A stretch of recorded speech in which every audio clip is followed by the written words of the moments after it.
Et le journal de Télémiroir en ce lundi 31 mai, c'est avec Marlène Laroche. Bonsoir Marlène. Bonsoir Christophe, bonsoir à tous. Avec à la une de l'actualité locale, la séance du conseil municipal qui s'est tenue samedi matin à l'hôtel de ville de Nîmes. Séance particulièrement chargée en termes d'actualité. Nous évoquerons également la fête du côté de Garon ce week-end. Et puis aujourd'hui, c'était la journée mondiale sans tabac.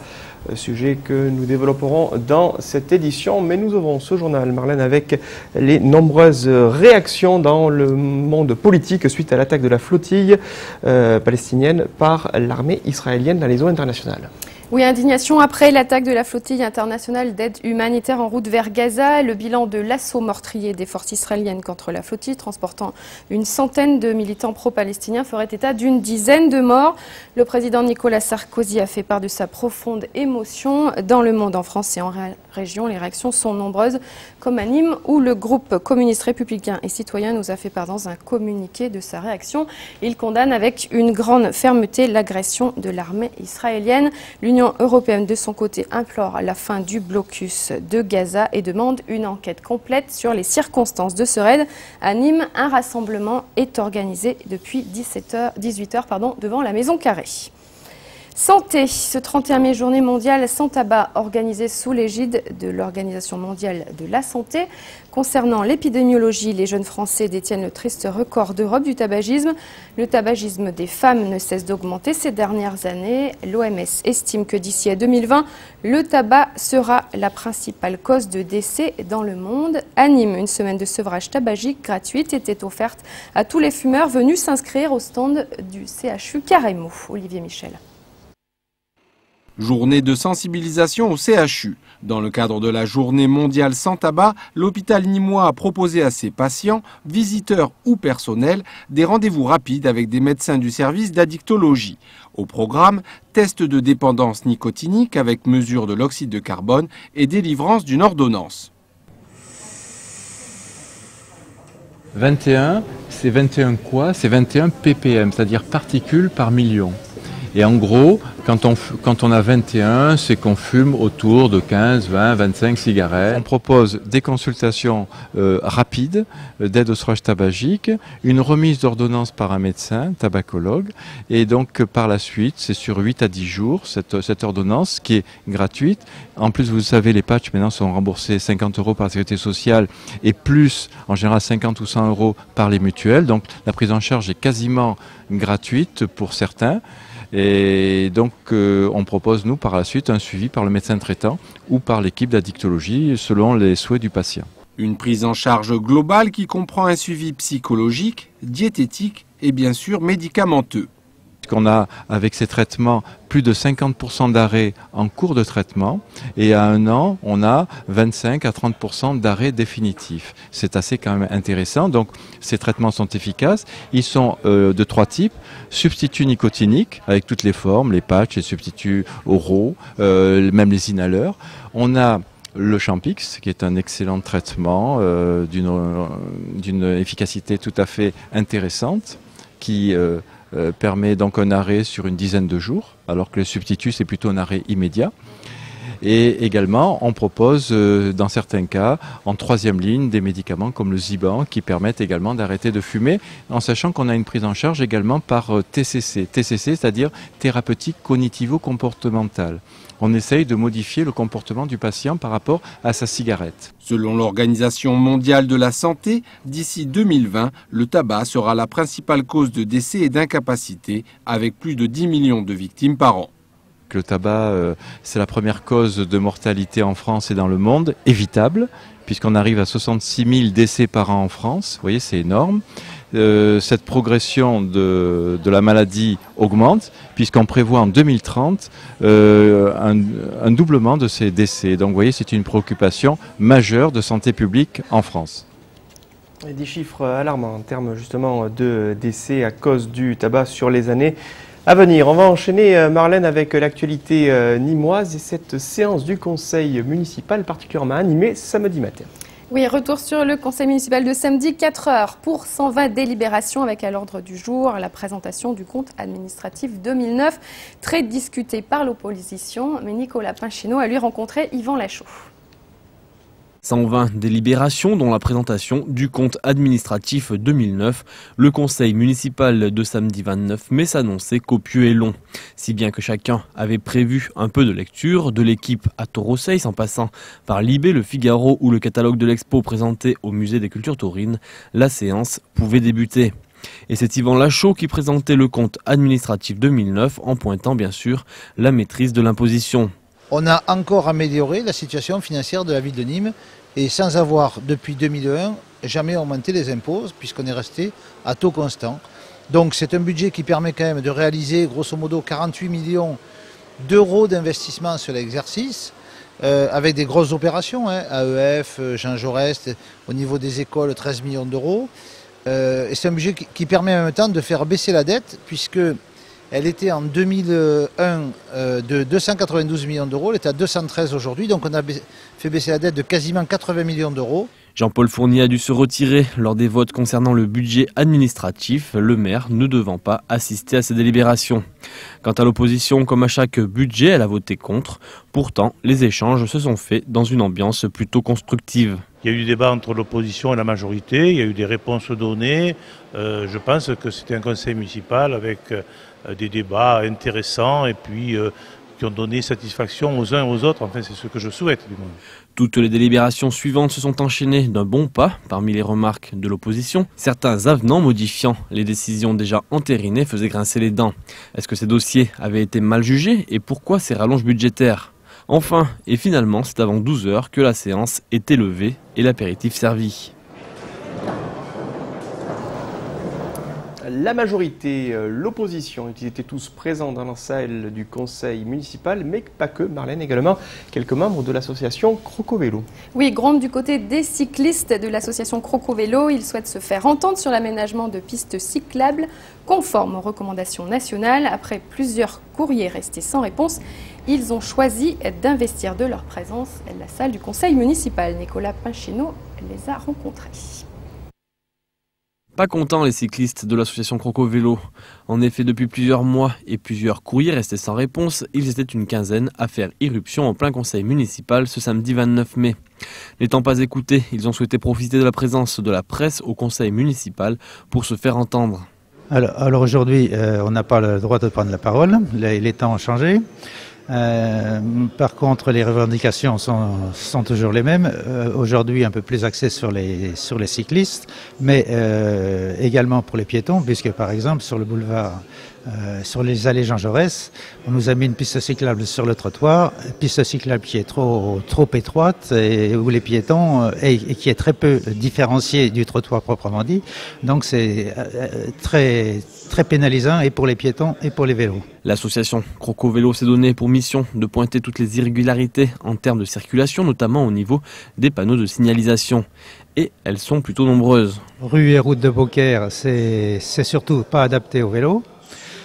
C'est en tout point, on peut dire en tout point contraire aux recommandations nationales du ministère de l'équipement. C'est trop étroit, il y a beaucoup de croisements. Il y a une discontinuité non indiquée pour traverser le boulevard Talabot. Il n'y a aucune sécurisation des vélos par rapport aux voitures. Il n'y a aucun avertissement pour les voitures, comme quoi il y a des pistes cyclables qui commencent et qui se terminent. L'intervention des manifestants aura finalement peu dérangé le conseil municipal, si bien que l'on peut se demander si les revendications ont été entendues par les élus. À voir notamment sur le dernier tronçon de Jean Jaurès, où les travaux n'ont pas encore débuté. Affaire à suivre donc sur les pistes cyclables, en tout cas pour Croco-Vélo.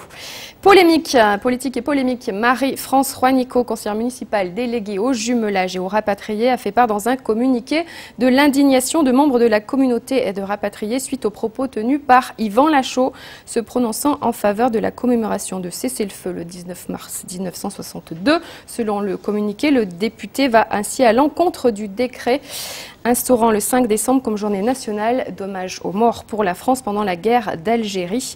Nicolas Pinchino a écouté les explications d'Yvan Lachaud. C'est par un mail envoyé vendredi dernier par la conseillère municipale Marie-France Juanico que notre attention s'est portée sur les propos tenus par Yvan Lachaud lors du congrès national des anciens combattants et victimes de guerre des PTT qui se déroulait cette année à Nîmes. Il faut savoir que le 19 mars 1962 est une date quand même pour le cessez-le-feu de la guerre d'Algérie et également les accords d'Évian qui étaient signés la veille, le 18 mars. Ces accords, comme le cessez-le-feu, n'ont bien sûr pas été suivis des faits puisque on sait les massacres qu'il y a eu le 26 mars, on sait les massacres du 5 juillet. Et bien sûr que je suis indignée puisque dans notre je suis rapatriée, elle peut être évoquée en Algérie. Mais nous, en France, dans le monde, je vous dis toujours rapatrié, il n'est pas pensable de dire que le 19 mars est une date à commémorer. C'est pas possible. Interrogé à ce sujet, le député du Gard se défend d'avoir tenu de tels propos. J'ai tout simplement dit que moi, je souhaitais respecter tous ceux qui ont vécu des événements difficiles. Je fête le 5 décembre, puisque cette date a été proposée par le président Jacques Chirac pour l'ensemble des événements. Si certaines personnes jugent que le 19 mars est à fêter parce que pour eux c'est effectivement la fin des événements en Algérie, eh bien j'ai assez de respect pour ceux qui l'ont vécu pour respecter cette date. Voilà. Celles et ceux qui voudraient être polémiques sur ce sujet-là se trompent.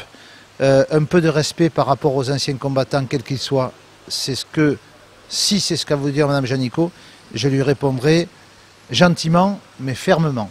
La guerre continue donc en mairie entre le clan Fournier et le clan Lachaud. Voilà, Marie-France Juanico, que vous avez entendu au micro de Nicolas Pincheno. Et sur ce dernier plan, Marlène, vous avez reconnu Yvan Lachaud et Hélène Allier-Yannikopoulos lors de ce conseil municipal. Deux personnalités politiques nîmoises qui ne manqueraient pour rien au monde une fête très belle, celle de Garon. Et oui, parce qu'on termine dans le village de Garon, du maire Yannikopoulos, l'agglomération nîmoise donc. Était en fête, direction Garon, défilé dans les rues, taureau, la fête, culture et tradition se mêler, un cocktail que nous présente Nicolas Pinchino.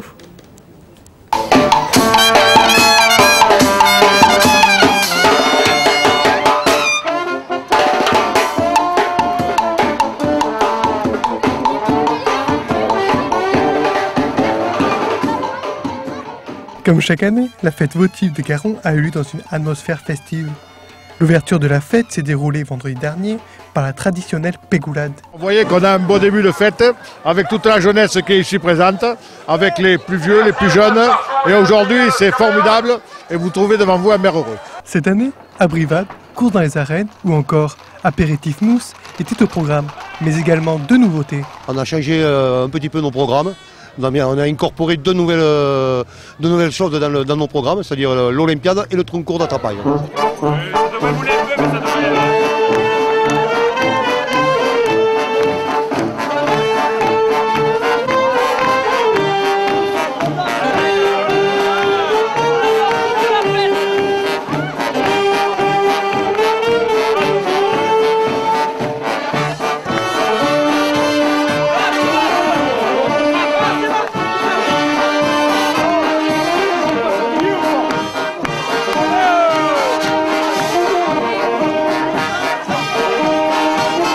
C'est sous le signe de la bonne humeur que s'est terminée la fête. Le maire a également joué le jeu en portant le t-shirt traditionnel des fêtes votives.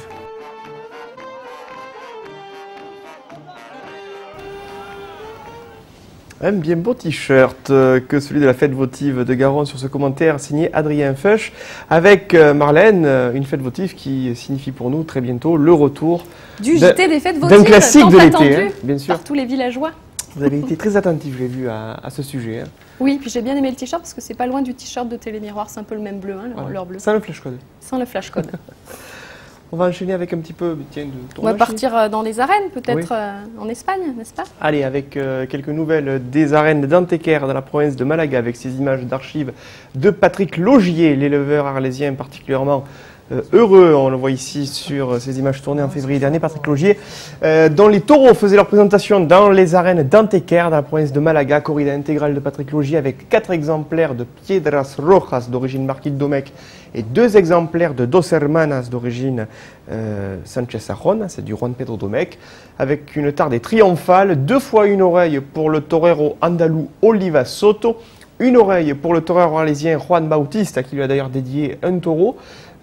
Pétition de 2e oreille pour le torero arlésien qui n'a pas été accepté par la présidence. qu'on la qualifiera de très andalouse et peut-être un petit peu protectionniste en tout cas. Et pas d'oreille coupée pour le jeune torero andalou Miguel Ángel Delgado, mais une très très belle satisfaction pour le ganadero de Dos Hermanas et de Piedras Rojas que l'on voit ici avec ses filles, les deux sœurs, les Dos Hermanas. C'était à Tarascon l'an passé sur des images de Nicolas Pinchino. En tout cas, un triomphe pour Patrick Logier dans les arènes d'Antequera. C'était historique, c'était la présentation de l'élevage dans une arène espagnole. Puisqu'on parle, tiens, de tauromachie, on va continuer avec des images que vous nous avez redemandées, que vous reverrez sur Télémiroir. Ne vous en faites pas, il s'agit de la faena magique de Morante de la Puebla. Avec cette chaise qui a fait le tour de Nîmes, elle venait d'un restaurant, le restaurant des artistes. Elle a fait parler d'elle. Situé rue de l'Étoile, c'était l'occasion pour Morante de la Puebla, on le rappelle, bien de fêter ce jour-là, ce 23 mai, le 50e anniversaire de la disparition de Rafael El Gallo, le grand torero qui a justement inventé cette passe d'ouverture de faena, dite passe de la chaise, passe de la silla. Alors la chaise a quelque peu souffert bien d'un accrochage avec le taureau, mais elle a permis surtout à Morante de ciseler une œuvre majeure qui lui a valu les 2 oreilles et la queue, les trophées maximum pour le torero de la Puebla del Rio. Eh bien, cette chaise qui était retournée au restaurant des artistes a été récupérée par l'ancien valet d'épée de Richard Millian, qui est devenu le valet d'épée du novillero Mathieu Guillon, torero du Sud-Ouest, ici, rue de la République, à la Terna, dans le restaurant bien connu de la rue de la République, restaurant des plus taurins. Vous allez retrouver la chaise de Morante en exposition. Elle trône désormais à l'entrée dans une galerie des plus taurines. On voit ici la chaise reconnaissable désormais avec son fameux barreau qui manque, barreau blanc arraché par le taureau de Juan Pedro Domecq, et puis une galerie de costumes de lumière, de capes, d'apparat, et désormais une chaise qui trône au milieu des tables du restaurant. Notre rendez-vous des artistes que celui de la Terna. La chaise restera bel et bien à Nîmes, et c'est tant mieux, Marlène. Et on revient d'ailleurs, on reviendra en image dans Territoire sur ces images pendant la feria, puisqu'on fait un spécial Territoire demain avec un horaire pas commun, puisque c'est le mardi à 21h. 20h45. 20h45, vous voyez, vous savez mieux que moi. On revient sur les temps forts de la feria avec les beaux dégâts évidemment, la pégoulade et puis des images d'arène avec un résumé et les chiffres de la feria que vous commentez d'ailleurs, Christophe. Paraît-il. Je n'ai aucun mérite, Marlène, parce que si je dis 20h45, c'est parce que j'ai d'excellentes lectures. Ah, voilà, ça. J'ai devant moi le programme de Télémiroir dans le fameux Télémiroir Magazine dédié aux loisirs et aux sorties. Voilà, ça brille là, ça brille plus. Les balades, le site du Pont du Gard à l'honneur, 2 semaines de programmes télé, horoscope, jeux, agenda, info, people, les coulisses de la chaîne, tout savoir sur Télémiroir. C'est dans le numéro 11 déjà de Télémiroir Magazine. En vente, en distribution, c'est gratuit, gratuit. Distribué dans les meilleurs points de distribution, Marlène. Est-ce que c'est tout pour l'actu ce soir? Bonsoir à tous, bonsoir Christophe. Bonsoir, ce soir, rediff de Miroir des Sports, et puis demain, vous l'avez compris, 18h30, les aléas du direct noir et blanc, l'actu que j'aurai le plaisir de vous présenter, et puis à 20h45, donc le territoire spécial Feria de Nîmes. Très très belle soirée sur Télémiroir.